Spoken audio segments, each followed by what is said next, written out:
This toilet brush is not like the others because of its innovative design. It is made so that you get that deep clean that you're looking for in and around the toilet bowl. So let's get into the details of what you can expect. Once you unbox this toilet brush, it is a very quick assembly to get it all together, and in my case, I put it right into the bathroom because I couldn't wait to start using it.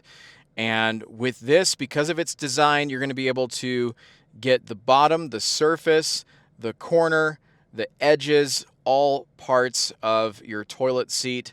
It's not going to tangle hair because of its design. It's going to dry quickly. It's easy to clean. I like that it has suspended drainage design.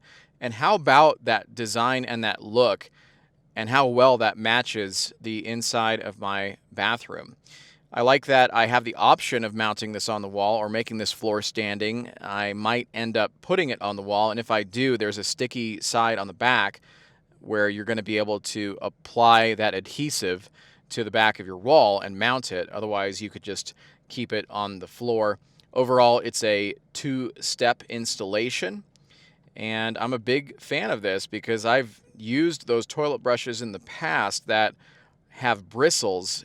And if you think about it, they don't last as long. They do tend to get tangled. And this one, because it is made of silicone, it's not going to have those issues. When you combine it with a flexible brush head, you're going to be able to get spots inside the toilet you weren't able to do before. So if you really want that deep clean and that proper clean, this is going to do it for you. It's cleaner, it's more hygienic, and it's integrated into the design with that handle and the brush to easily reach those corners and edges and all parts of the toilet that can often lead to hygiene problems if you don't get rid of that stuff.